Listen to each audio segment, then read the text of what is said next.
Hello everyone, welcome back this channel. मेरा नाम विकास चौधरी है। और जैसा कि पिछली वीडियो में हमने यूजीसी नेट पेपर एक की कंप्लीट प्रिपरेशन स्ट्रेटजी डिस्कस की थी और साथ ही हिंदी की यूनिट एक हिंदी भाषा के उद्भव और विकास को भी विस्तार से समझ लिया था। वहीं हमने ये सोचा था कि हम इसी तरह एक एक करके सभी यूनिट्स को डिटेल में डिस्कस करेंगे। तो उसी सिलसिले को आगे बढ़ाते हुए आज हम बात करने वाले हैं पेपर 2 हिंदी की यूनिट 2 हिंदी साहित्य का विकास के बारे में। हम में से काफ़ी एस्पेरेंट को यह क्लियर नहीं होता कि कौन सी किताब पढ़नी है, नोट्स कैसे बनाने हैं, पीवाईक्यूज कैसे लगाने हैं और सच में ज़रूरी क्या है। इसलिए आज मैं आपके साथ शेयर कर रहा हूँ कि मैंने सेकेंड यूनिट के लिए अपनी क्लियर स्ट्रेटेजी कैसे बनाई और इस यूनिट को किस तरह अप्रोच किया। सबसे पहले एक बात बिल्कुल साफ है, यह यूनिट बहुत विस्तृत है। इसमें आदिकाल, भक्तिकाल, रीतिकाल और आधुनिक काल पूरा कवर करना होता है हमें। और सच कहें तो यही वो यूनिट है जो स्मार्ट वर्क और हार्ड वर्क दोनों साथ चलते हैं। इसमें सिर्फ गाइड से काम नहीं चलेगा हमारा, और बिना प्लानिंग के भारी भरकम किताबें पढ़ने से भी कोई फायदा नहीं होगा। सबसे जरूरी पुस्तक है इसकी रामचंद्र शुक्ल जी की हिंदी साहित्य का इतिहास।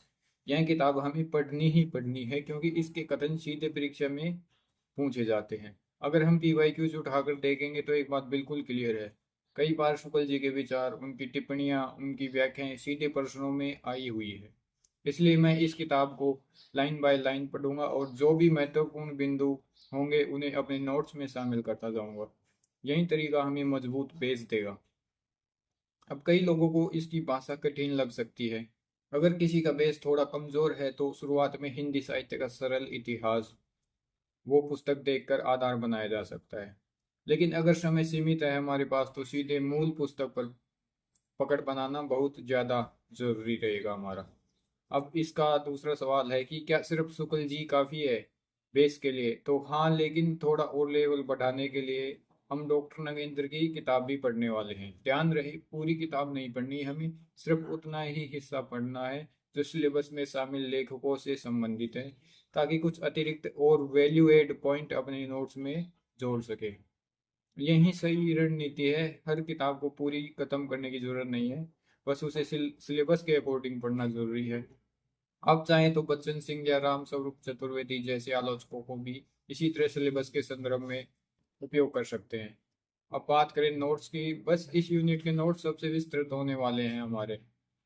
हमें चारों काल, आदिकाल, रीतिकाल, भक्तिकाल और आधुनिक काल को अलग अलग हेडिंग में बांटना है, जिससे उनकी समय सीमा, उनकी प्रमुख विशेषताएं, प्रमुख लेखक, उनकी रचनाएं और आलोचकों के कथन, अब इन सब पर हमारी मजबूत पकड़ बन जाएगी। जब भी इस यूनिट का रिवीजन करना होगा तो हमें कम से कम 2 दिन देने ही पड़ेंगे, क्योंकि यही मेहनत आगे चलकर रिजल्ट्स में कन्वर्ट होगी हमारी। अब सबसे अहम हिस्सा है पीवाईक्यूज। इस यूनिट की आत्मा ही पीवाईक्यूज है। जैसे ही हम इस यूनिट के पिछले ईयर्स के प्रश्न करेंगे तो पैटर्न साफ दिखने लगेगा। कौन से लेखक बार बार पूछे जा रहे हैं, किन कथनों पर ज्यादा फोकस करना है और किन रचनाओं का क्रम महत्वपूर्ण है। कई बार इतिहास के ऐसे लेखक भी प्रश्नों में आ जाते हैं जो टेक्स्ट सिलेबस में सीधे शामिल नहीं होते। यह समझ सिर्फ और सिर्फ पीवाईक्यूज से ही आएगी हमें। और सबसे जरूरी बात है कि कोई भी यूनिट स्किप नहीं करनी है हमें। परीक्षा का पैटर्न कभी भी बदल सकता है। पहले कई सालों में सेकेंड यूनिट से लगभग 15% आ जाते थे, लेकिन अब ऐसा हो रहा है कि जब टेक्स्ट वाले हिस्से से ज्यादा क्वेश्चन पूछे जा रहे हैं, इसका मतलब साफ है कि परीक्षा अनप्रिडिक्टेबल है। इसलिए बैलेंस्ड प्रिपरेशन ही हमारे लिए सेफ स्ट्रेटजी रहेगी।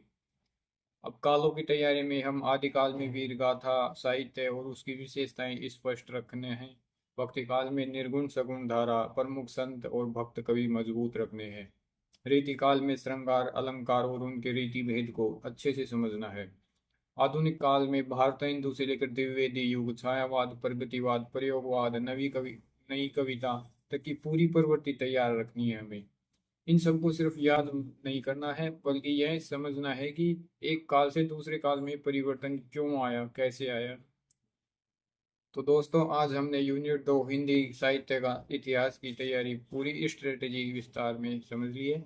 मेहनत जरूर लगेगी, लेकिन अगर दिशा सही हो तो रिजल्ट भी मजबूत रहेगा हमारा। अगर यह वीडियो आपको हेल्पफुल लगे तो लाइक ज़रूर करें, अपने दोस्तों के साथ शेयर करें और चैनल को सब्सक्राइब करना बिल्कुल नहीं भूलना। मिलते हैं अगली यूनिट के साथ, नई तैयारी और नए कॉन्फिडेंस के साथ।